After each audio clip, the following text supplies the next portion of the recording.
Hello and welcome to another episode of Roach Koach, the new metal podcast you deserve. My name is Lauren Kozlowski. With me, as always, the original Roach Rider, Mr. Matt Nas. Keep it rolling, baby. There we go. Matt, we're back here, back for another episode of Roach Koach, creating this new metal canon, one album at a time. You know what? We're creeping up on 10 years, Matt. Can you believe it? It's wild. And you know what? This long list, it ain't getting any shorter. It's always going to be a long list. And when I dig into it now, here as we approach Roach Koach X, as we're calling maybe June. I look at these bands and I'm like, who haven't we talked about in a while? Okay. When I say a while, I mean maybe 5 years, 6 years, 7 years, 8 years. Dare we say 8 years? 8 years? It's a long time for some of these bands. They came in, we listened to them, we gave them the time. And we saw that they had later records, and we said maybe, possibly someday. But then we just didn't, for whatever reason. Look, we've done a lot of records. We've done a lot. And this week we're doing a band that I want to make sure I have this number right. I want to make sure that I know exactly when we last did Earshot. And apparently the search feature here doesn't work. Wait, hold on. There it is. All right. Find it in the document. Okay. We last did Earshot on August 12th, 2020. So it's been 6 years. The day before my birthday. The day before your birthday, Matt, we said, time for Earshot. Time for Earshot. All and it's crazy because, I mean, we're talking about basically 5.5 years ago, which 2020 doesn't feel that long ago to me, but apparently it was. And so we're finally getting to Quickly approaching 6 years. Quickly approaching 6 years. We're finally getting to Earshot's second record. It's called 2. Good title. Good title. The boys sat down. If you want to know what their second album is, great name. Yeah. Great name. No confusion. Now, since it's been 5.5 years since we've done Earshot, I thought I'd bring everybody up to speed on who they are. They're an American alternative metal band formed in LA in 1999. They've had a lot of lineup changes, but vocalist Will Martin is the band's sole constant member. The guy waving that Earshot flag. Absolutely. After this record, they put out a record called Silver Lining in 2008, an EP called Aftermath in 2015, and in October of 2025, they put out an album called Humaning. So the boys are still active. Humaning? Humaning. Humaning. Humaning. All right. I did hear it correctly. You heard it correctly, Matt. Not only is boys still putting records out, they also played the Machine Shop last year. Yeah. And I found some videos while I was doing my research for this album. And yeah, the boys are still doing the damn thing. Now, I will say that is correct. Vocalist Will Martin, the sole constant member. Yeah, all the other people in the band all joined in 2020. So there's been a lot of changeover. Actually, former members here, quite a few. If you were a drummer or guitarist, you may have played an Earshot. If you picked up a bass guitar, you probably were in Earshot for a song or two. So, but we're talking about this album here. It was released on June 22nd, 2004. Wow. I saw that and I was like, that's recent. This is what happens when you get old. Matt, I hate to break it to you, but it was not that recent. 22 years ago? Yeah, Matt. I love how you say that. I'm like, recent, Matt? You mean like I just graduated college? That recent? You mean 22 years ago? Matt, I love you looking at June 2004. I mean, like, that was like recent, right? That was like real recent, right? Listen, Google Lindsay Lohan, okay? It's not that recent. It's not that recent. But she was a child. She was Mean Girls, still in theaters when this record came out. Yeah, according to the Wikipedia, it would go on to spawn some commercial success with the album's first single, Wait, which was featured in multiple video games. And the album's second single, Someone, garnered significant radio airplay. It peaked at 127 on the Billboard 200. Let's see here. They also appeared on Headbangers Ball to promote the record. They did tour it and left their record label in early 2005. Matt, let's talk about who's in earshot on this record. Will Martin, vocals / guitar. This is notable because it comes up on a couple reviews I read that people would bring up. This singer also plays guitar. Enough people said it that I was like, first time? Why is that of note? Why is that of note? That's a weird note. This vocalist, sometimes he also plays guitar. I feel like that's not that uncommon. Is it because do they feel like new metal bands don't do this? Jonathan Davis isn't up there with a guitar. Fred Durst isn't up there with a guitar. Corey Taylor's not up there with a guitar. That is true. And from Verge a new metal standpoint, not as common to have the guitar wielding frontman. Famously, Chino picking up the guitar for the later Deftones was a point of friction. Exactly. Steph was like, what? You don't like this? You don't like what I'm doing over here? Which is funny how that has turned since now Steph has gone through like health issues and stuff and has said on private music, Chino kind of saved the record by stepping in. So listen, if you're in a band and your lead singer who's only been singing decides to pick up a guitar, maybe don't poo-poo it. Maybe see what he's got. See what he's strumming. Okay? But I would say that when we heard Fred pick up the guitar, we all knew. We knew. He knew ultimately as well. Correct. Listen, sometimes you have to learn that you don't know and won't know. It's learning that you don't know. Okay? Sometimes you have to take a solo trip to realize that you need a co-pilot. Absolutely. All right. Yeah, so Will Martin, he's playing he's doing vocals, he's also playing guitar. Scott Kohler on guitar. Mike Callahan on guitar, Johnny Sprague on bass, and with a top 10 name, Chaz Stumbo on drums. They got Stumbo? They got Stumbo. All right. Nice. All right. Here's the thing. According to the wiki, he did not play in this band for very long. He was only in it from 2003 to 2005. But his name but is he made that Stumbo difference. Listen, his name was Chaz Stumbo, and so he will always be a legend just for having that name alone. Incredible work. Producer on this record, Johnny K. Ooh, Johnny K. Haven't heard that name in a while. Johnny K, a legend in the scene. What has he worked on? Well, how about The Sickness? There it is. Yep. He also produced the No One self-titled record. He produced Scars by Soil. He produced the infamous Supercharger by Machine Head, a record that's actually just fine. He also produced XIII by Mushroom Head. I've been told I'm saying that wrong. I don't care. Drowning Pool. You're not Mushroom Head's family. I sure ain't. Drowning Pool Desensitized, 3 Doors Down 17 Days, Disturbed 10,000 Fists. Wow. Let's see. 3 Doors Down self-titled, Stained, The Illusion of Progress, a lot of Soil, Cold Day Memory by Seven Dust. So much Soil. He did the Stained self-titled. He did non-point self-titled. He did a few Megadeth records in Megadeth Super Collider in 2013. Yeah, so this guy knows his way around. He knows how to twiddle a knob and sit behind the boards. He knows what to do. He knows what to say. I need you to rock this a little bit more. I need you to roll this a little bit more. Hey, could you crank up the rock 5 Scotias? The Scotia. Give me a sweet rock bip. Give me 3 bips up on the rock. 3 bips up on the rock. These are just things that Johnny K says when he's behind the boards. Constantly.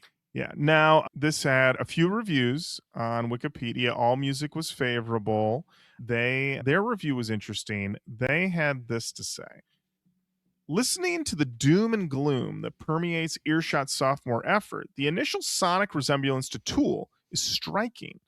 Although guitar-playing vocalist Will Martin sounds like Tool's Maynard Keenan at times. Oh, boy. Earshot manages to stake its own musical claim via the churning guitars of Mike Callahan and Scott Kohler and the pulsing rhythm section of bassist Johnny Sprague and drummer Chaz Stumbo. Great. The rhythm section's names are top tier. Excellent. Betrayal and angst are the orders of the day throughout the hills and valleys of these potent stongs. Here Martin touches on... These are stongs. Are these stongs? You're right, Matt. They're stongs. Here Martin touches on plenty of dark subject matter, be it a horrible breakup or a desperate escape from a grim situation. However, Earshot does find a silver lining amid all the bad scenarios, particularly on the epic Nice to Feel the Sun, featuring a throng of howling choruses and crashing chords. With 2, Earshot encapsulates emotional wear and tear in a heavy yet engaging package. I was like, okay, this is somebody meeting this album where it is a late era nu metal record. Now, I found this review from Anti Music. This was written by Brad Padre. And Anti Music has, it's funny, it's like it has reviews, and then it has this section called Hit and Miss. Is it a hit or a miss? Okay. But then it also gets a rating on top of that. So they gave this album. So they're starting to enter Christgau territory. They are definitely getting into Christgau territory. So they rank it as a miss, but then they give it a rating of 2 smiley faces. Out of 5? I have no idea. I don't know. Actually, out of 2. It is a 2 out of 2. 2 out of 2. Well, let's see. I'm just going to go. Situation. Let me look at the reviews here. Let's see if there's another review I can just dig into real quick and see if there is. Nope, there's no stars or smiley faces. No, I don't know what's happening here. So anyway, in this review, he's basically claims that Earshot has been getting glazed. That Earshot's been just getting all this great press, and he needs to be the truth teller. Yeah, he's here to ring the bell. Yeah, to expose Earshot. And what's funny though is that he says, "Might I add, Earshot has been showered with accolades from respected music magazines. I did not seek out other reviews, but their blurbs are proudly plastered on a sticker placed on the CD case. So it's not like he was like running into him in other magazines. He just looked at the blurb on the CD. Well, I have the physical CD here in front of me. And I can attest that he's correct. There are blurbs. The first blurb is from Paul Gargano at Metal Edge, who said, Earshot returned with a musically jarring, sonically compelling hard rock gem. Okay. Then Andy Setcher at Hit Parader said, Earshot's 2 is a double shot of hard rock adrenaline. And then Don Sill of Circus Magazine said, certainly the band to watch in 2004. Great poll quotes. I mean, we would die for poll quotes like that. I would die for that. I mean, I love the idea that Circus Magazine heard all the records that were coming out in 2004 and said, Earshot, that's the record to hear. That's the band to watch. Wait a minute. Wait now. Slow down. Matt, 2004. Don't look up any other bands in 2004, okay? Nope, too late. No, too late. Okay. So you mean to tell me that this is better? Now I'm trying to be nice and be like rock albums, right? Because okay. Because it is a little bit tough. I mean, we're gonna go track by track here, so you'll know soon enough. But I mean, yeah, hit me with a few, and I'll let you know. I've been living with this album for a week now, so hit me with a few, and I'll say yes or no.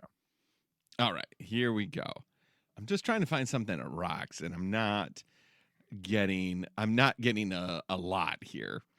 The Walkman, Bows and Arrows. What do we think? Oh, yeah, this is better than that. Okay, good. That record's got one good song. I'm letting everybody know. Yeah. The Future Heads. No, Future Heads is better than this. All right. I feel like Franz Ferdinand. Straight ahead rock record. I'm looking for like, I'm going to say I liked Franz Ferdinand better than this record, yeah. Okay. TV on the Radio, Desperate Youth, Bloodthirsty Babes. Yeah, I'd say that's better than this, yeah. Modest Mouse, Good News for People Who Love Bad News. I mean, it's a fucking...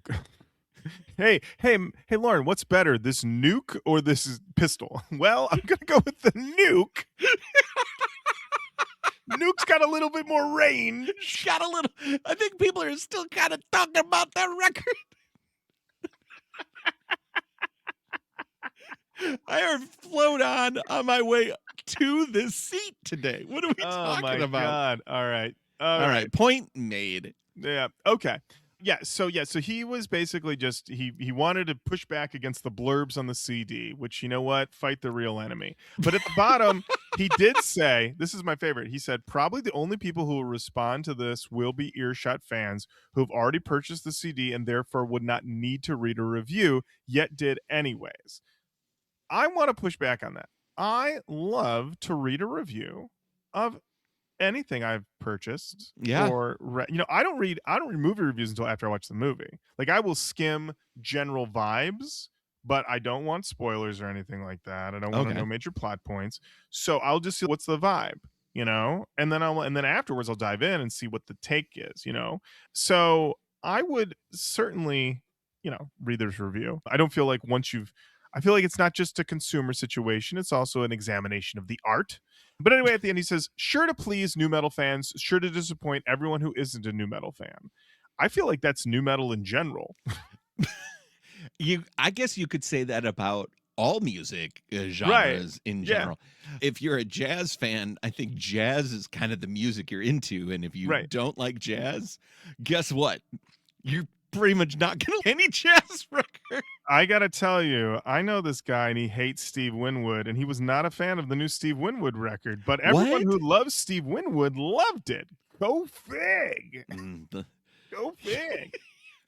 It's kind of hard to get non-Mike and the Mechanics fans into this Mike and the Mechanics album. You know what? I was playing some John Mayer for someone who hates John Mayer, and they were trying to stab me to death. And I was like, stop trying to stab me. Then I played And it for listen to John Mayer, John Mayer. a You told me person who you've audibly said you hate. Yeah. Anyway, so I could do this bit for literally ever. Oh, we really could. Let's see. We've talked about who's in the band. We've talked about We who the have. producer is. You know We what, have. Matt? Let's talk about this genre tags.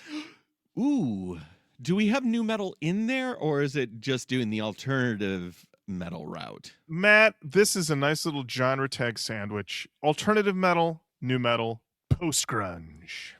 Shit. Post grunge always bugs me. Like, Well, Matt, it makes me feel like we're in trouble. listen, Matt, when we get into these 2003 records, post-grunge is like creeping around the corner, all right? Yeah. It's like that meme where the guy's rubbing his hands together. That's post-grunge in 03. In 04, he's at your door. He's right Yeah. there. He's right there. It's you can't get away. Because post grunge just takes us to one place. The crack. Takes you to the crack. Takes you to Buttsburg. Takes you to all those places. Takes you to Tooltown. All these places Oh, post-grunge will boy. take you. Now, I will say though, I am fascinated. I become more fascinated as we're digging into the archives a bit by this era, this post 03, 04 come down era, where we're really hearing what these bands were doing to keep with the times or not keep with the times.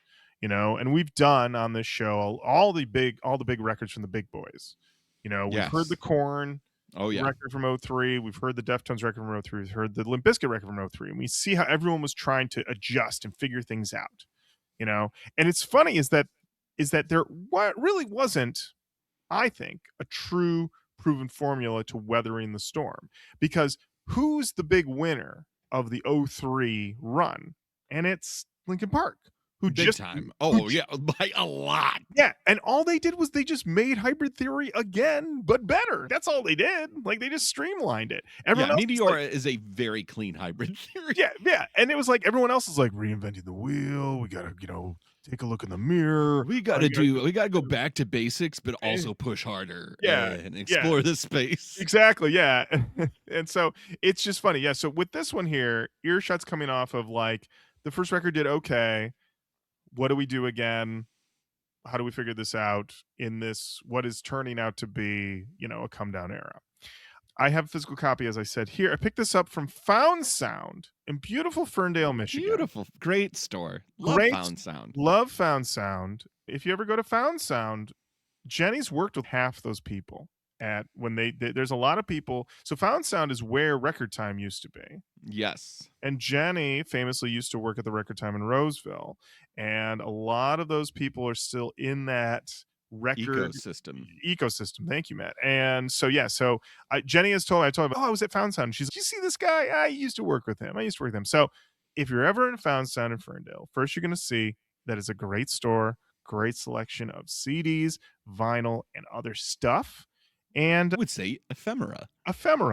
And and you also find that the staff there is very nice. I'd say I've never once felt like they were too cool to help me at Found Sound, which I can't say in some of the other local record stores. Matt, have you been too cool at some of these other record stores? You ever walk into a record store and they're playing something obscure at a volume that you could just call oppressive.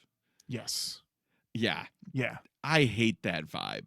Okay. I fucking hate that vibe where it's just, oh, you don't want to hear Jeff Beck's Wired at 100 dBs? Guess you don't like music. It's give me a break. Give me a break. I'm just looking for jazz reissues. Listen. If you're working at a record store and you see Matt Nas coming, even if you're playing some obscure weird thing, early When Tricks Point Never, something like that. Wow, Just yeah. turn it down a little bit, okay? Just a little bit. Couple clicks. I know you want to keep it at 11, R.I.P. Rob Reiner, but listen, click it down a few. Bring it down to an 8 or a 7, okay? Well, I remember specifically being in a Harmony House, getting tickets, and I knew that the staff was like, I was getting tickets to Nirvana at State Fairgrounds, which is the only time I saw the band. This is an incredible low-key humble brag. Continue.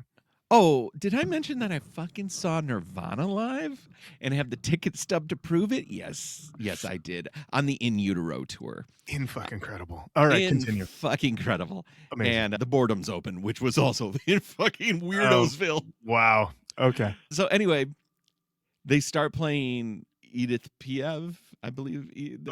They start playing that at a volume that could break glass. Wow. Because they're just like, shut the fuck up, get your tickets, and get the fuck out of our store. It was so obvious that the whole staff was just like, yes, Nirvana's tickets go on sale at 10 a.m. like tickets have always gone on sale in the 90s. Yes, we will open at 10 a.m. Like, you could just tell that it was just somebody who's worked there for too long answering the same question and be like, that's it.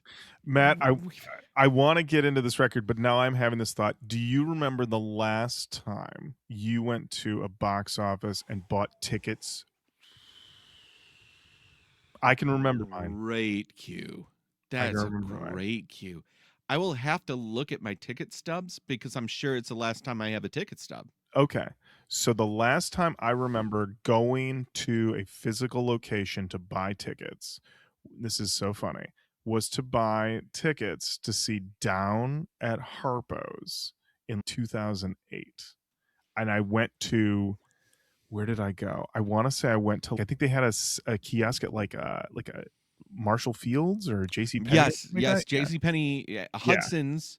Yeah. Hudson's, which became Marshall Fields, had a Ticketmaster in like their offices by where the actual office for Marshall Fields is, where the people who like manage the place live. Yeah, that's the last time I remember buying a physical ticket because that was around the time I remember I was buying most of my tickets. At that point, you'd buy them online and either Will call them or they mail them to your house. Which now is no one even gives you. It's just all on your phone. So there was a weird period of time before the internet took over that sometimes stores would have loosey tickets. Oh, yeah. To shows. Record Time would do that. You sometimes could go to Record Time and get some ticks to stuff. Yeah. And I did that a couple of times where it was just like, there's punk shows definitely that I have those types of tickets for. But it is... somebody had put. We are fully off topic, but it's okay. We'll get to Earshot. We'll get to you, baby. But like somebody had posted that, hey, how did you get tickets in the 90s? And I watched this guy give the response of, you actually had to go, and if you worked, hopefully one of your friends went, and you could give them money. And by the way, you needed money. It was if you tried to pay with a credit card in the 90s for tickets, everybody looked at you like you were the devil. Yeah. Because you slowed everything down. I remember going to Sound Warehouse for Lollapalooza 94 or 95, like the one that returned to Pine Knob, because 93 was at Milan Fairground. So it was the one that returned to Pine Knob, and like we were all in line. And somebody paid with a card, and they sold out, and we were all like fuming. But we didn't leave the line because this was the other thing about tickets in the 90s, especially with festivals. Sometimes they added the second date right then. And that's what happened. They added the second date to 95 because the Beastie Boys were there, and that's who I wanted to see. That's who we all wanted to see. That's my true regret missing it show was not seeing the Beastie Boys. I could have gone and I didn't see it. Oh man, that sucks. I'm sorry. Mm. I was lucky enough to see him twice. I saw him on the tour for, I guess it would be Ill Communication. That's the one with Sabotage, right? Yes. Yes, it is. Yes, that's the tour I saw them on, and they were great. They were great. I love them. Anyway, Earshot, Matt. Listen, Matt and I are just letting you know that we are two old men, very old men who used to buy physical tickets and apparently see Nirvana in the flesh. Yes, I saw Nirvana live. There it is. That is my biggest concert flex, I think. Mm-hmm. I saw the White Stripes with the Strokes at, it's now the Aretha Franklin. I love you're like, that's my biggest flex. Here's a couple more. I have a couple more. I didn't see Daft Punk. Well, I saw Daft Punk. There you go. That's a flex. Like yeah. Without earplugs, how do I still have hearing? I don't know. How do you? Holy shit. No, that was when we got there and we were like, we got really close, and then they started like the DJs were playing, and then the Rapture came out, and we were like, we're gonna die, we're gonna be deaf, we've got to move back. And but it was listen, everything you've heard, even better. And if you weren't there, that's right, you weren't there. You weren't there, baby. Matt, let's wait. What? Look. Here's the deal. Deal. Right off the jump, mm-hmm. we're adjacent to Tooltown for sure. Yes. Mm-hmm. It's not a full Maynard. Right. It's slightly Maynard-esque. Slightly. Yes. Yeah, we're adjacent. It's Tooltown adjacent. Mm-hmm. Same zip code maybe, mm-hmm. but not the same neighborhood. Right. The thing is, if I was in that mixtape era, this would go on there. This is a kind of a bop. I don't have a problem with this song. I like this. This is a real good side one, track one, new metal kickoff. I wrote in my notes that this is solid and sturdy like new metal oak. Agreed. If you are putting something together, like you said, a playlist, a mixtape, something like that, you want to kick it off strong, you cannot go wrong with Wait by Earshot. So I mentioned earlier, I was doing my research, found some videos from their Machine Shop set from last year. Okay. The person who took the video was basically in that area, in the sort of the photo pit, so in between.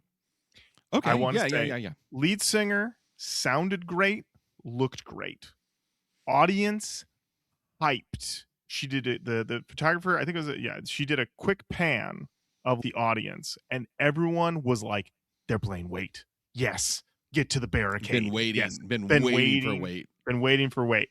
Yeah, every time I put this on, always got me in a really good space right off the bat. Now, what's interesting though is that the rest of the album sucks. Is that I was not really listening to the lyrics on these other listens. Getting into these lyrics for not only this song but almost the entire album, this is one of the most depressing lyrical albums that we've ever done. These are some sad fucking lyrics. This song, from best I can figure, I should say, this is a song about being alone, about how you may have been with someone at some point, but you've got to adjust to being alone. The lyric here, I can't wait for someone to hear me and wait for someone to touch me and wait forever to be told, but I'm forever alone. Whoa. Oh my God. That's a bummer. It's a bummer. Go to these song meanings comments. Song meanings showed the fuck up for this album. Credit where it's due. This is like peak song meanings time too. Oh yeah, for sure. 2004? Yeah. I got feelings and a place to express them. Exactly. First comment here, it's from Messiah on November 7th, 2004, 6:08 in the morning, Matt. I think he's been up. I think the Messiah has definitely been up. Surprise, not many people have commented on this song. Beautiful start. Excellent. It doesn't get better than that. Yeah. To me, the song is talking about the realization of being alone and that waiting for another person to lift you up high is pointless. Quite a take from the Messiah. Okay. Listen to your name. What are you? Who are you? Yeah. Now, this next one, I know. I saw this one and I was like, cannot wait to tell Matt about this one. This is from Power Psy. They posted this on March 24th, 2006 at, I think this is like 4 o'clock in the afternoon. This song is what got me into rock, LOL. Favorite song and favorite band, smiley face. And I just found it interesting that this person's first experience with rock music was this song from Earshot's second record, and thus it is now their favorite song, their favorite band.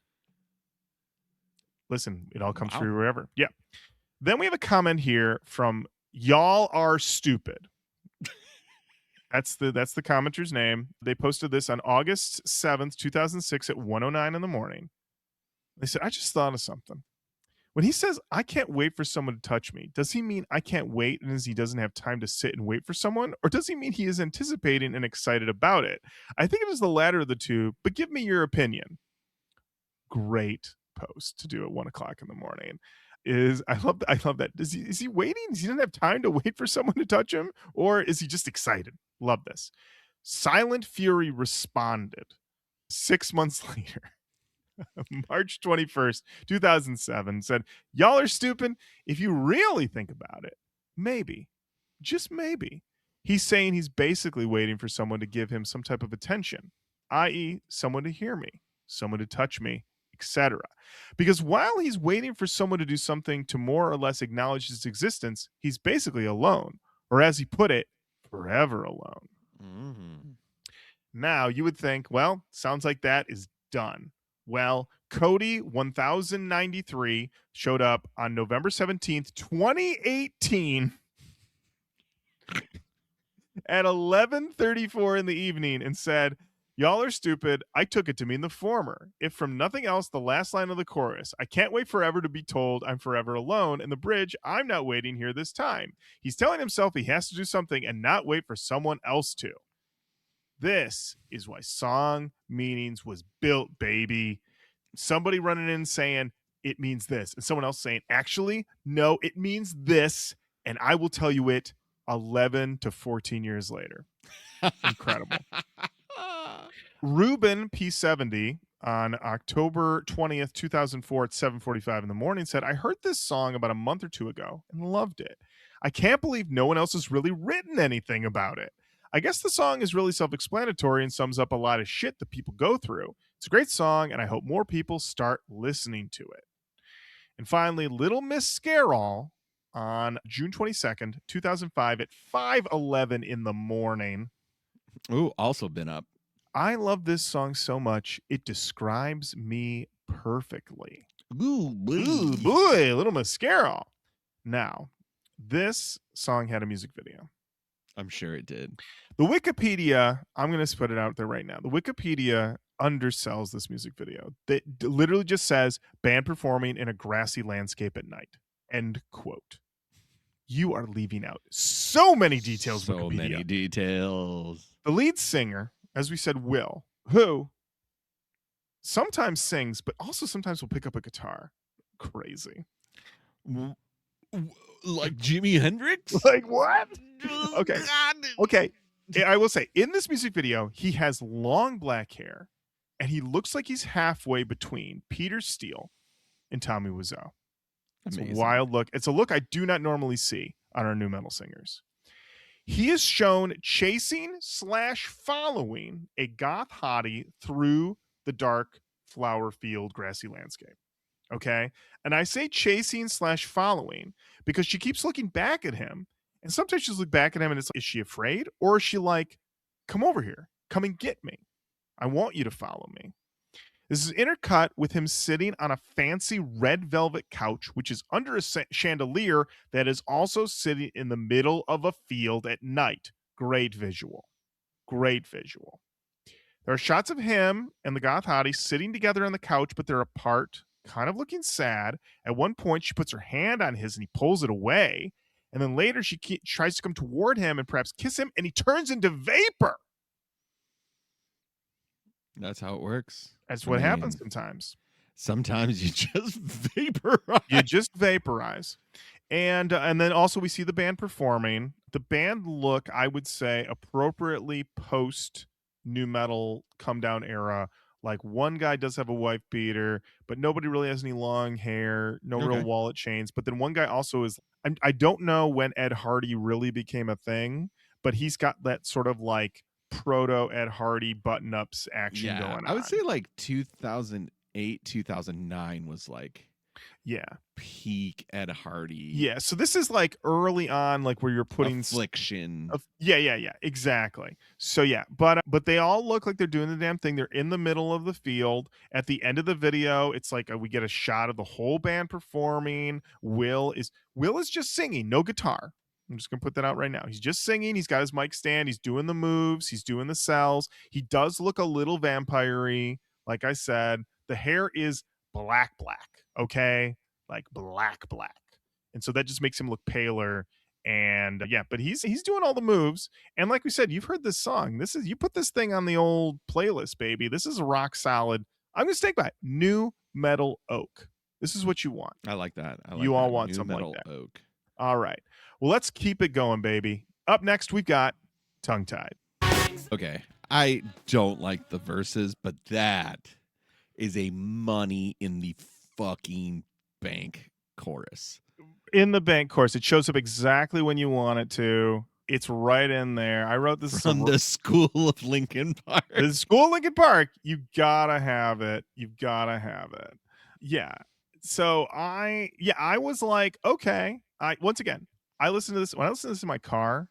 I was like, this is getting the job done. We're just rocking, we're rolling, we're doing the headphone listen. That was a delight. Yes. Again, the verses. No. Well, here's the thing.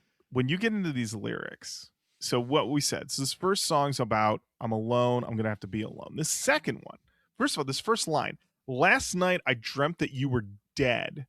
The only way that I could find to clear you from my head. And he's basically talking about that this is another song about being alone and that he's coming out of a relationship with someone bad, maybe it was good and they just weren't the person. And the only way that he knows to get past it is to think that they're dead. Is if knowing that they still exist in the world is gonna bring him pain. He's like, maybe the only way is to imagine you just you're dead. Not that I wish anything harm on you. I just can't know you exist anymore. And I read that and I was like, damn, that's harsh. That's tough. But I've definitely heard that before. And so I was like, relatable. So yeah, I mean, I thought this was rock solid. I mean, yeah, I didn't love the verses, but that chorus is incredible. It's what you want. If you're a new metal fan, it's what you want. If you don't like new metal, what are you doing? It's back. You should love it now. I mean, I 2 songs in, and I see the appeal easy. Now let's see if they can keep the pace that they've set for themselves up. All right, Matt. We've got a song called Fall. All right, slowing it down a little bit in the third track here. Yeah. Once again, these lyrics, realizing this is my take. This is me on song meanings. That it seems like sometimes you're in a relationship and it can end, and it isn't necessarily your fault, their fault. Like, it's just the things, you come together and then you come apart, and you can look at each other about how things are, but in the end you will end up where you started, which is alone. And I was like, what was going on with Will when he was making this record? Because yeah, this is dark. And its thing is funny is that I feel like someone could make the argument that there could be some vagueness to these lyrics, that we've done bands like this before, and it's Lauren, it's just sort of this general sort of malaise of sadness, whatever. But for whatever reason, if it's his delivery or something, but every single song on this album, I was like, this motherfucker lived this. This is true. This is real. I felt all of these lyrics. I felt all of the delivery. I was like, I believed Will 100%. All right. Okay. Yeah. So, Matt, how'd you feel about this one? I was listening to it and I was like, okay, we're slowing it down. From a new metal standpoint, I feel like that has unshackled itself from Earshot in this song in particular. They're like, we're gonna do a straight ahead post grunge fucking feeler. Right. This is a hey, you want to see where my emotions are? They're written right here, baby. Oh, yeah. On that sleeve. On that sleeve. Yeah, and honestly, I like it, but from a new metal standpoint, I'm like, I don't necessarily hear the new. I definitely hear the alt and the post grunge. Post grunge, very little actually. I think this is more alt. Alt, yeah. Yeah, but again, if I can understand, well, hey, this is the first rock record I heard, and I love rock because of it. That makes sense. Yeah, for sure. You know, like there isn't anything that'll go, no way. I go, no, yep, yeah. Absolutely. Totally Honestly, makes sense. as a starter record, you could do a hell of a lot worse. Oh my God. Yeah. Going to song meanings, we have this comment here. It's from, I'm going to say this person's name is Ta84. Okay. They posted this on January 9th, 2005 at 2:49 in the morning. Sometimes that sounds like a been up. Definitely a been up. Sometimes when I hear a song, I can definitely feel it. And it seems to hit somewhere, even if I don't know the exact meaning of it yet. This is one of them. It seems to have something to do with trying to get recent bad memories off your mind by writing them down, perhaps in poetry, songwriting, etc. Then when you start writing them, you realize that you just don't really fit it in any way, and it was gonna end sooner or later. This then makes him think he's really unwanted and doesn't fit in, and it makes him feel like shit, so he just yearns to feel like I belong. Okay. Sort of see that, yeah. Just Another Brick commented on February 10th, 2005 at 8 o'clock in the afternoon, in the evening, said, "This song is me." Oh, shit. Whoa. All right. Then about 10 minutes later, they came back and said, "Can someone explain these lines to me? I kind of get it, but I want to know if you're thinking the same thing. You realize all your faults were never their mistakes." Well, you know Ta84 is back in it, baby. They rolled in February 18th, 2005, 7:51 in the morning, said, "I'll say what I think it means. I think it's saying that he realizes when he's writing it down for someone to relate that he doesn't belong, that it's his faulty self, he's blaming himself, that makes him not belong, and the others whom he blamed before aren't to blame." Another Brick came back a few days later, February 23rd, 2005, said, "Gotcha." Listen, some people might say, "Lauren, I don't know about this exchange." Listen, we deal with a lot of got-ems in the Song Meanings comments. Absolutely. We dealt with some wars over at songmeanings.com. Hell yeah, we have. Somebody asking plainly, "Can someone explain this lyric to me?" Someone coming back in, explaining it clearly, and someone saying, "Thank you," but in a classic, gotcha kind of way. It's beautiful, honestly. Yeah. It's the promise of a better tomorrow. That's how I viewed that exchange. We used to be a society. We used to be a society. Right. All right, Matt. Up next, we got Someone. Honestly, these are like all mixtape fodder. This is like ultimate. Well, let you know how I feel, but I can't let you know how I feel. Let me tell you, if you are making a new metal mixtape for a girl in 2004 and you don't have this one on it, what are you doing? It ain't happening, baby. She's not gonna be your girl. You need to put this on there. Unbelievable. And what's funny is when you really dig into the lyrics, it's like this guy's in the real pits of a bad relationship that has left him extremely fucked up. Oh, but no. Yeah, but I mean, because the lyric is I never seem to ever find, and then the chorus is someone I can trust, someone I believe. So it's like by cutting off that line, it makes it seem more hopeful. But it really is, I never seem to find someone I can trust, someone I believe, someone who will never try to bring me to my knees. Like you hear that and you think, oh, this is what he's asking for. But what he's saying is, I can't find this. Can I find someone I can trust? Is it possible? And honestly, that is a new metal 101 trope, baby. Trying to find somebody you can trust. That is true. Limp Bizkit have a song called Trust ? Because you can't. You can't. Songmeanings.com, of course, showed the fuck up for a song like this. Yeah. Ta84 said, They posted this on March 14th, 2005 at 8:49 in the morning. So basically the girls this guy gets in a relationship with never seem to be the right ones. They don't fully understand him and mostly fuck him over. He just wants to find someone to click with. Best line, I could never understand mistakes I repeat again. My thoughts on that line, maybe they're just the ones making mistakes and he isn't. Ty84 is very sympathetic to Will as a narrator here. Matt, I feel like I got ahead of this. How did you feel about this one overall? You know, I felt pretty good. I think like adding it to the mixtape is definitely where I'm at. Mm-hmm. But I also think that the lyrics might be new, but the delivery method is a lot more straight ahead. Okay. I can see that. There's like a touch of Linkin Park, like Somewhere I Belong. Yes, absolutely. You know? But I think the Maynard-esque vibes of his vocals also are what tip it more in that alt metal direction. Agreed. Yeah. Totally agreed. But I'm not getting a ton of cheek here. There's still a little too much. No way. Yeah. I'm actually surprised how little we're in the cheeks. Yeah. Tell the truth. Yeah. It's much more in a straight ahead alty way than it is in the post grungy way. Yeah. Now, I thought this comment here from Computer 41, who said, totally agreeing with everyone else. He always ends up in the same place, and it's a vicious cycle. I got to experience I'm sorry. Let me try this again. Totally agreeing with everyone else. He always ends up in the same place, and it's a vicious cycle I got to experience. Been single for the past 5 years because of it.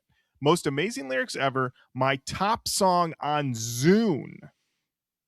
What? On Zune. Their top Wow. song on their Zune. I know, right? I have found that someone the way he wants to in the song. Just too bad I was too messed up from these trust issues from past relationships to let him know how I feel. And now he wants someone else and even admitted to liking me before. Sad face emoji sucks. That's no good. And I'm sorry to hear it. Also, a Zune. Boy, oh boy. I had a friend who had a Zune. And he would talk about, yeah, I got a Zune. Fucking iPad, I got a Zune. And I got to tell you, he was totally the type of motherfucker to do that. Yeah. Chamberman, October 9, 2004. And I believe this is 5:47 in the evening. Says, I know exactly where he's coming from on this song because I'm going through it right now. Basically, you, I, or whoever needs someone, anyone. Then Maverick 480, June 1st, 2006, 1:29 in the afternoon. Says, great song. Pretty easy one to figure out. But God, do I totally understand what he is saying. Spend 2 years on a girl just for her to walk up and calmly say, I don't really love you anymore, but can we still be friends? Yeah, someone needs to come save me. Okay, people really going through it. But here's this final comment. It's from August 8th, 2010. It's posted at 11:29 in the evening. The commenter's name is Ebla87. They said, I like this song. My fiance wants this to be our wedding song. Whoa. Wow. Whoa. For one, I wasn't expecting that. Yeah, I'm wondering, this is one where it's, did they listen to the lyrics? Did they read the lyrics? Maybe they've heard the lyrics and they're really jumping on that someone I can trust, someone I believe. But also, could you imagine being at a wedding? The first dance is to Someone by Earshot? No. No, I can't. I mean, you'd be sitting there be like, I haven't heard this song since I got rid of my Zune. I have a lot of old media with this on it. What? I got a thumb drive. I haven't heard this since my iPod Nano pooped out. What? Dude, I got a thumb drive just waiting to plug into a Winamp. Unbelievable. Well, I hope Elba87 had a wonderful wedding. All right, Matt. All Up right, next, we've got a song title, and it's Rotten Inside. These choruses, largely They Money know in what the they're Bank. doing there, man. Holy shit. Absolutely. It is not a surprise now hearing this record to hear that when Earshot came to the machine shop, people came the fuck out. Yeah. This is absolutely, if I'm in high school in 2004 and I'm into Earshot, like, this band means a lot to me. You know what I mean? Oh, like, for sure. This is a soundtrack of a winter into a fall. Yeah. Oh yeah. If you were going into like 9th or 10th grade, fall of Holy 2004, shit. and someone threw this bad boy over at you, maybe they plugged their Zune into your aux cord. Oh man, forget about it. What do you mean they took their headphone jack? That's a tape that went into the tape player of their car. Yes. Into the Zune? Oh yeah, man. Oh, I love it. You never did that? You never did Oh that? hell yeah, I did that. Who are you talking to? Did I have a radio with a detachable faceplate? Fuck yes, I did. Oh, nice. See, I went through high school with my senior year. I had a tape player, so we had the adapter attached to my portable CD player, and there was this little gap in my Saturn that you could sort of shove the CD player into, but it didn't seem like that's what it was built for, but that's like what you did. And yeah, it was just this. I love that you had a Saturn. Oh yeah, had a Saturn. Yeah, I was visiting my parents recently, and my dad was reminiscing about the Saturn. He's like, that car, man, could get through snow, baby. I was like, really? Okay. Yeah. So I don't recall any good. Such a dad wistful memory. That car could get through some snow, baby. Yeah. So yeah. Shit, I love it. But yeah, I had that. You had the whole adapter with the thing you'd plug into the lighter. Yeah. Anyway, Rotten Inside. I gotta say that the guitars in this album, more so on this song, but on a lot of it, give me like a little bit of a Seven Dust vibe, but it's slicker like a Linkin Park. It's interesting. Okay. That makes sense. It was funny though, when you look at Johnny K's resume though, he's working with more of these harder bands. He's not working necessarily with any Linkin Parks, but it's very clear that this is a guy listening to these other bands, knowing what they need. These choruses just show up, man. Yeah, I mean, honestly, it's. I didn't know what to expect from this listen, and I'm turning into a Earshot fan, for lack of a better term. Yeah, almost halfway through the record, and seeing that it's just 11 tracks, it's oh man, this is perfect. Night drive, summer, windows down. Feeling yourself bad. Feeling bad about yourself. Yeah, for sure. Yeah, I mean, the lyric I wrote down in here, I'm rotten inside, I'm weak and I'm frightened of the things that you might find. So this is like the level of self-loathing here in some of these songs, really quite something. But my Pontiac Grand Prix is coming out of the windows full blast. So we're not doing great, but we're doing great. Right. Oh, yes. Yeah, so let's keep it going with a song called Down. All right. This was every time mid-album highlight. Like, I was just like, this chorus hit, and I was like, Earshot. I'm in. You did it. You know? I heard this, and I was like, Will, Strumbo, the boys. The boys did it again. I really like this one a whole lot. And yeah, it was one of those ones where I was like, give me the brooding build up in my verses and then just deliver. Can I just get an A+ chorus? Is it possible? And they're like, oh, we got an A+ chorus. Ready to fucking go. Matt, how'd you feel about Down? Dude, I'll tell you what. This one, the Maynard was kind of cranked up a little bit, but like I said, this is good. Yeah, I am pleasantly surprised. I'm trying to understand the snarkiness of that reviewer that you mentioned at the beginning. I can understand that it's not your cup of tea, but it's good. I think it's a situation also of like when it came out. It's not. It's out of favor. It's falling out of favor. That is true. I mean, I did take a look at Pitchfork's 04 list. And it's number 1 is Arcade Fire, A Funeral, and number 2 is Sun Tong's Animal Collective. And it's like the most Pitchfork list. Yeah. And I think there was just, at this point, those people were like, this is done. This is, we're past. Well, they couldn't wait to bury this. Absolutely, yeah. And it's funny because honestly, let's be real. In the long run, Earshot beat Arcade Fire, I would say. I would say I would Win say. Butler did not do good for his band. Didn't do good for his band, yeah. So I went over to setlist.fm, one of my favorite websites. Because you wanted to see the Nirvana show set list. I wanted to see the Nirvana show set list that Matt was at, brag. No, I wanted to see what Earshot did when they were at the Machine Shop on August 15th, 2025. They opened with this song. I can see that. And honestly, well done. Well done. This is you open with this one, audience, palm hand. That's where they are. That's where they're living. That's where they're living. Looking through, they didn't do so they did a 10-song set. Wait was track 9. They closed with the single from the first album. But yeah, they did do one cover. They did do a Breaking Benjamin cover of So Cold, which I guess makes sense. But opening with Down, playing Wait near the end, they knew what they were doing. They knew listen, once you've got this one in your repertoire, you can, this is like a secret weapon. So yeah, having it as your opener, well done. Like that a lot. I also want to point out that if you dig into the lyrics, that this chorus is basically someone literally yelling, "Why am I so depressed?" He's like, "Why am I down?" But you listen to it, it's an up feeling. This is like an incredibly up song about being clinically depressed. So sad. Yeah. But I mean, that's kind of like my favorite shit. Yes, honestly, this is a really good example of, hey, this person was in a really bad place and they channeled it into some wonderful art. Hey, great job capturing the 90s. Exactly. Yeah, so the blues ain't nothing but a good man feeling bad. What are we talking about?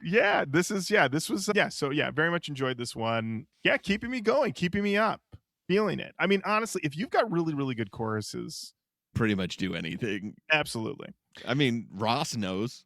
The one of Ross's rules. Absolutely. All right. Up next, Matt, we've got Nice to Feel the Sun. I like that I'm grabbing my mouse like it'll work on my iPad. Here we go. Dude, what's that drummer's name? Chaz Strumbo. The Strumbo touch on them drums. Lauren, what are you thinking when you hear this one after Down? After Down, it's definitely not as good as Down. Agreed. This is one where it's very interesting that it feels like Tool as channeled through Filter.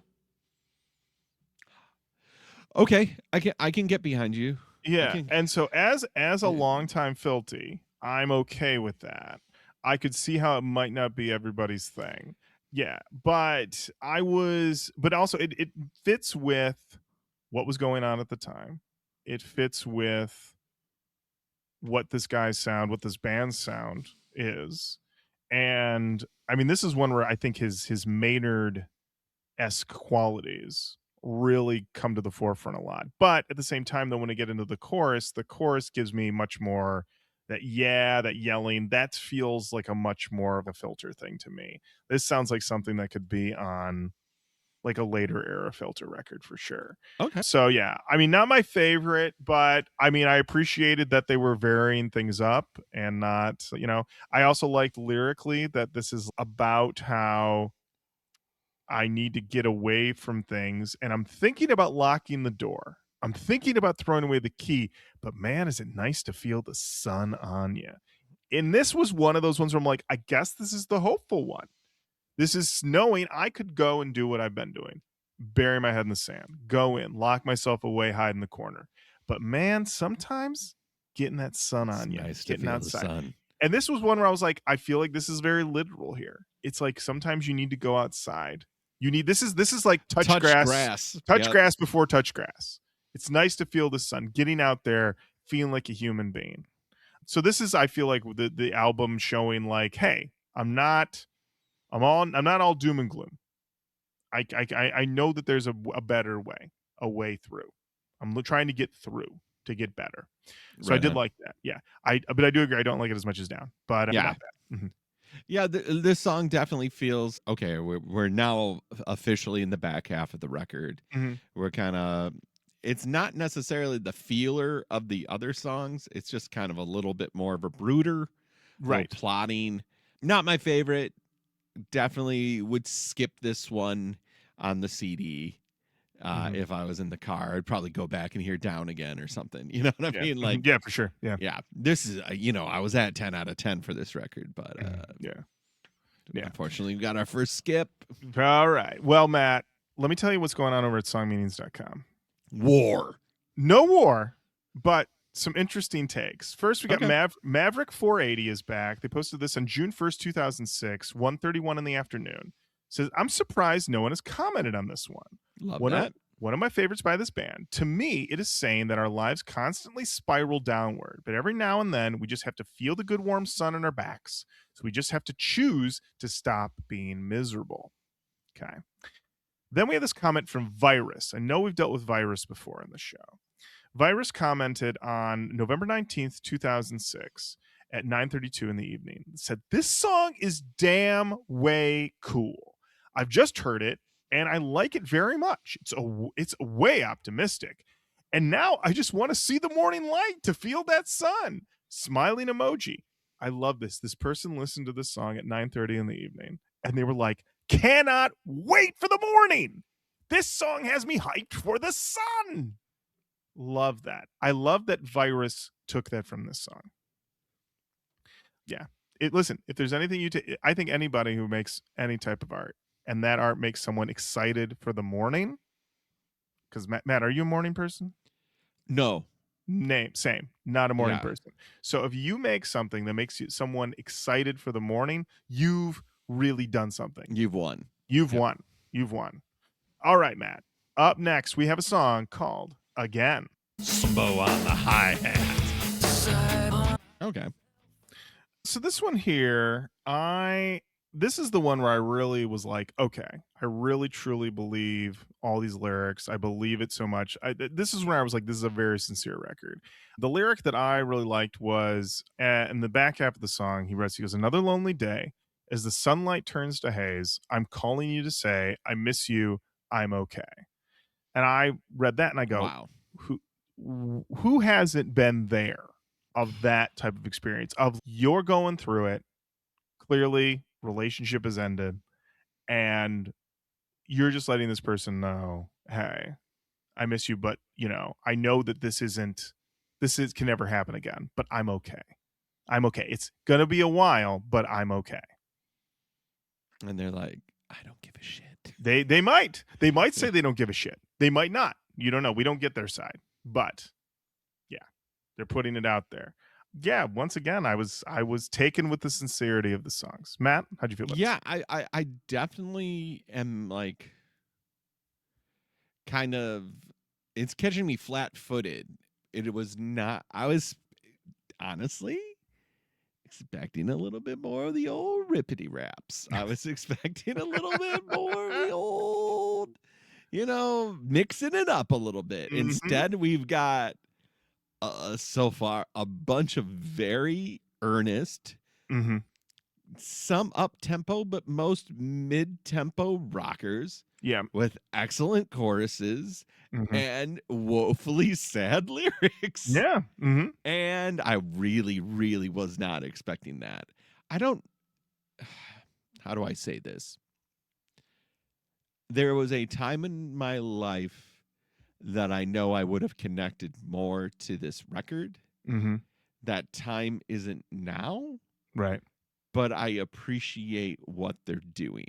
Right. Even not liking the verses, because I don't like the verses as much, these choruses always drag me back in, and the second verse always sounds a little bit better than that first verse.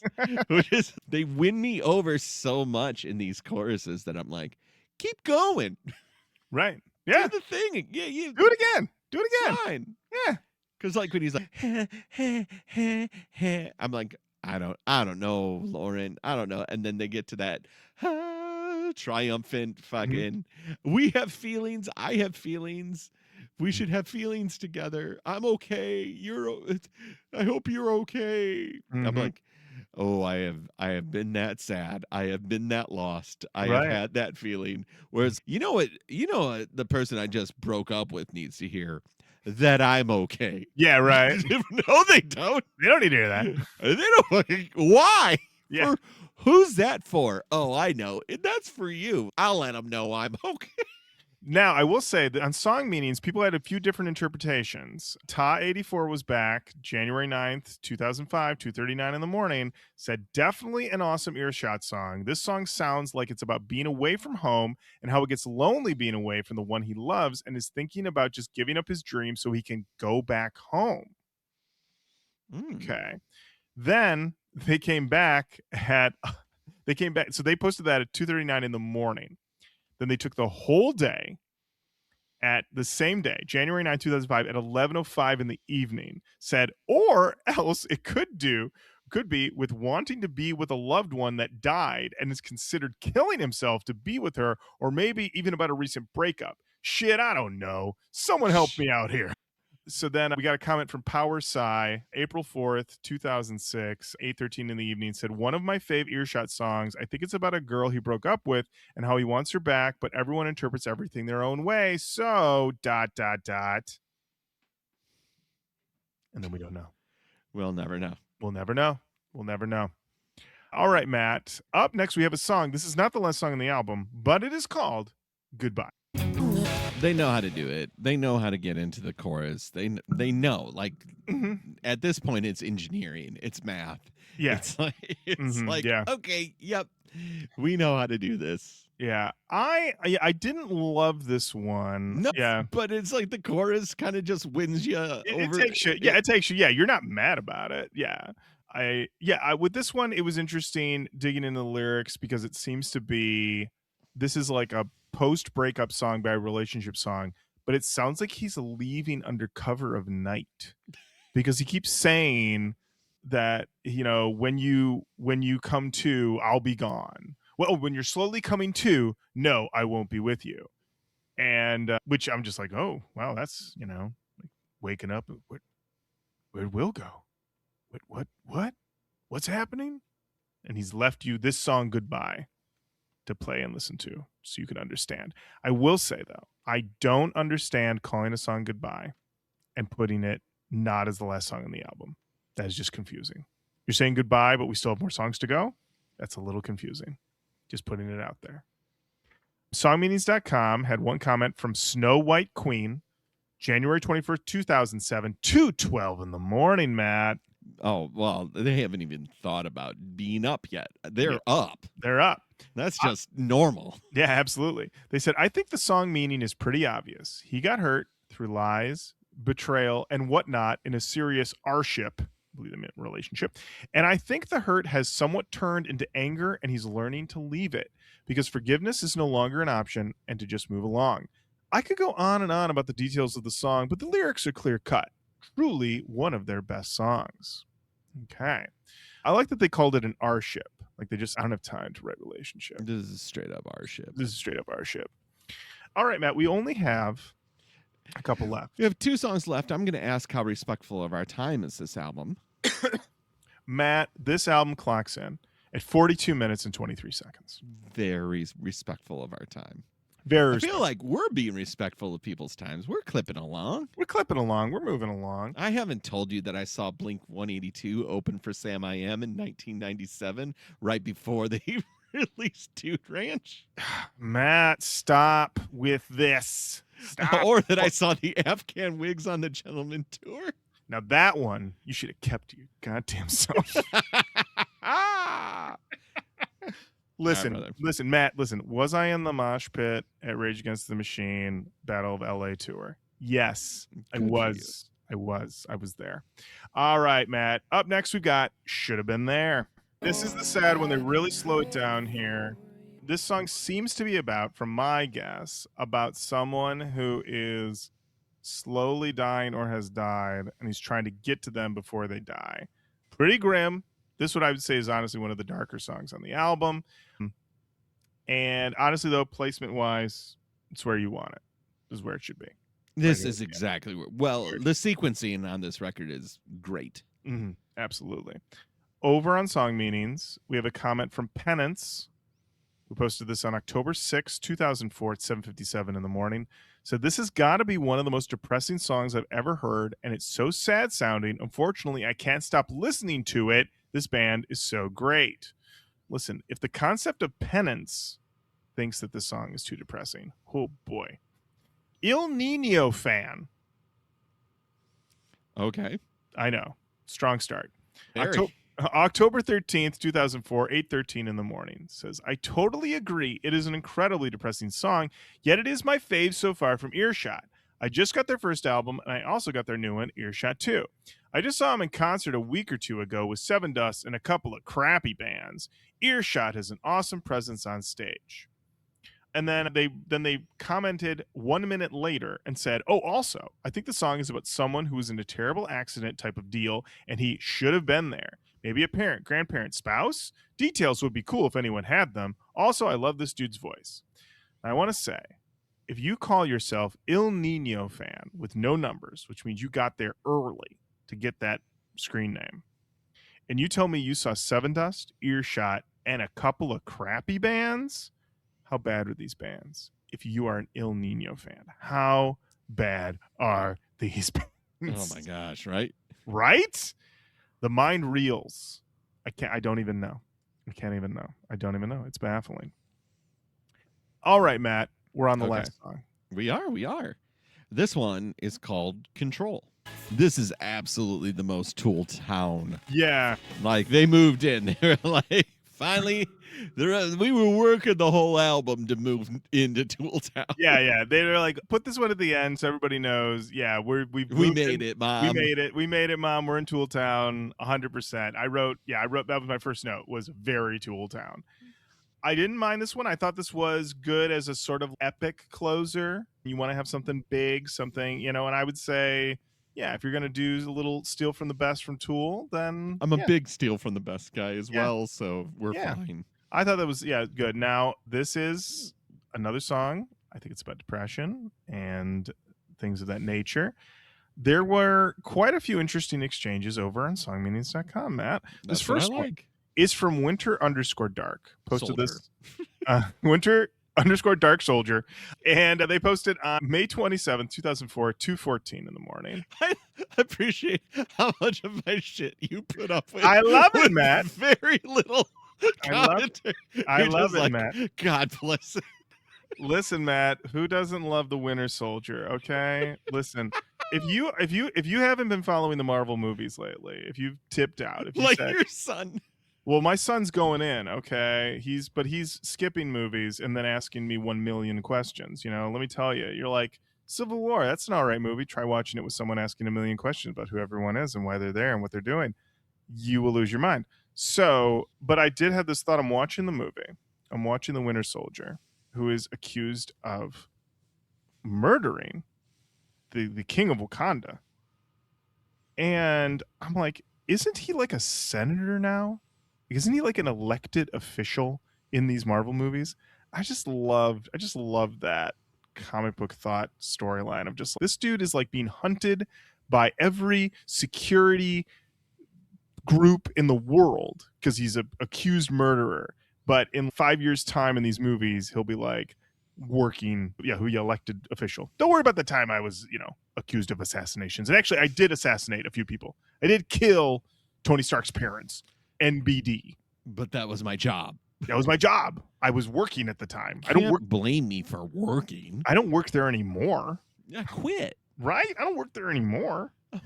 I stopped winter soldiering. I absolutely. Listen, So anyway, Control. Winter Dark posted on May 27, 2004, 2:14 in the morning, said, "I think that this song is about being confined from the world by a specific person who wants to completely control your life. Basically, he's trying to hide his sorrow through the bottles to complete this grief." Maverick 480 comes in 2 years later on June 1st, 2006 at 1:38 in the afternoon and says, "I really don't agree.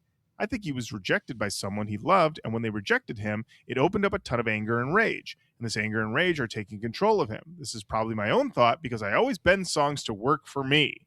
So Maverick 480 was rejected by someone and now is being controlled by anger and rage. Hope you work through that.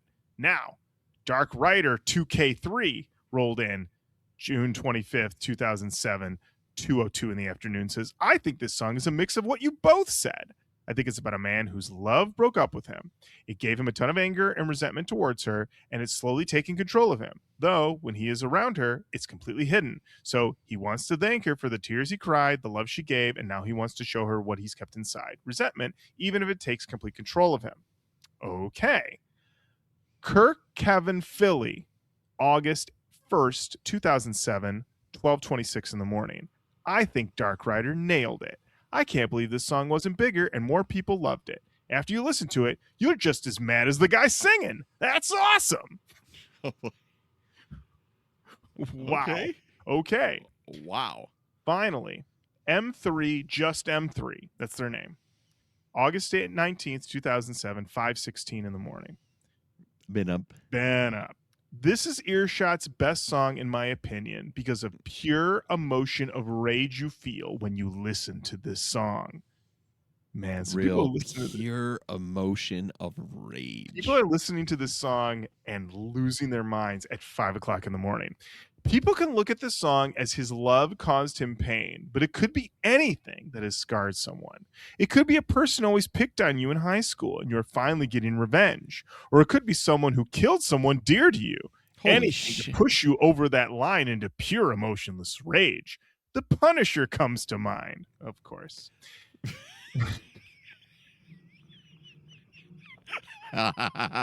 Let's just sit in that beautiful bath for a minute. You know what? The Punisher comes to mind. The Punisher comes to mind. I was listening to this song about pure emotionless rage, and I was like, this reminds me of Frank. This reminds me of the Punisher. Dude, if that ain't Frank. That ain't Frank, right? What this song says to me is you, the person talking, has changed permanently. You are no longer the innocent person you once were. You have become something else, something worse. Your anger has turned your world inside out, and though you struggle to hide it every day, you wait for that one moment you can let it go on the person or thing that caused this change to once and for all settle the score. I said, wow, that's a pretty heavy comment. Then, about 5 minutes later, 5:21 in the morning, they came back and said, you have lost control of your emotions, rage, anger, and now they control you, hence the name of the song, Control. I'm just glad it's not a Joy Division cover. Right. Or a Puddle of Mud cover. Woof. Yes. So either way, this is a song that apparently a lot of people listen to, and it makes them blind with rage and anger. I did not get that feeling. I just thought it sounded a lot like Tool. But there you go. And Matt, that's the album. That is 2 by Earshot. Wow. I know. You know what it's time for? Now, Matt, it's the part of the show where we talk about canon talk. That's right. We're talking about the canon and Earshot's place within our new metal canon. Matt, we'll start with you. What a pleasant surprise. I've kind of already stated in the episode that I was expecting some rippity raps, a lot more post-grunge, and instead I got served up a pretty much straight-ahead rocker with some new metal influence, especially around the lyrics, and a lot of Linkin Park inside of the choruses, but an overall joy of a rock record. I would not say it's a new metal record. The new metal, it's just like anything. New metal has happened, so you can't help some chords show up in places, but it definitely owes a lot more to alt, and in particular Tool at times. Linkin Park is a touchstone, but I'm hard-pressed to be like, this is the canon. I would say that this is a high schooler in 2004 album that they cried to the most. And in that sense, it almost feels like a junk drawer record, but I wouldn't even put that on it. I just think it's an enjoyable listen that isn't new metal canon worthy. What about you, Lauren? I went into this one, with low expectations, to be completely honest with you. And I was surprised by how solid it was. I was surprised by how sad it was. But I also thought for a come down era new metal album, this thing was rocking. This thing was fucking rocking. It certainly was. We have some great choruses. And where I stood is I wouldn't put the whole thing in, because I do agree that it does lean to alt metal to Tooltown overall. But I think Wait is a fantastic side one, track one, new metal rocker.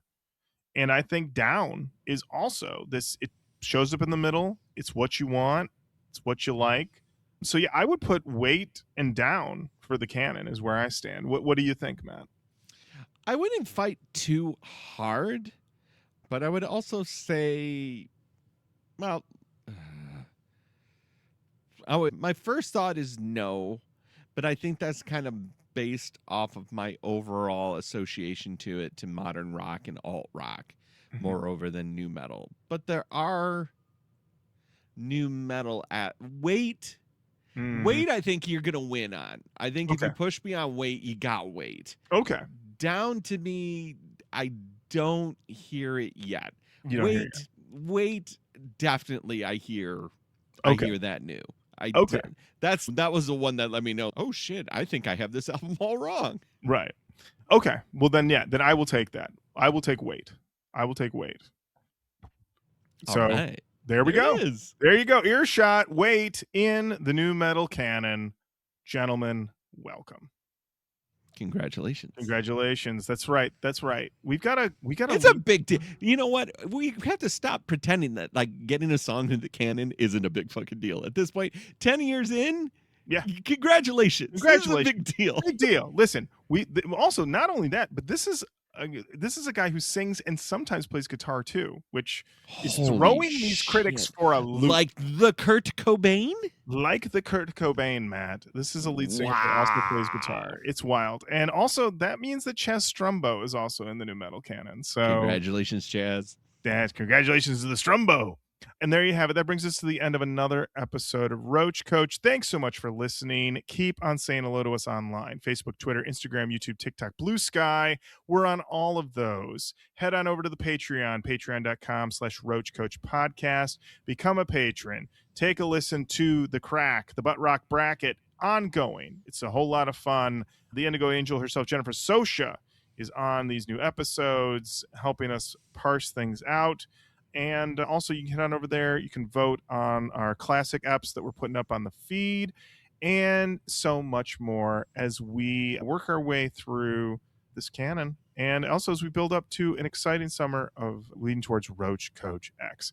Yeah, and of course, you know what? Send your Roach recommendations, send your ideas, send your thoughts and opinions over to us in an email, roachkoachpodcast@gmail.com. And until next time, Matt, thank you. Lauren, thank you.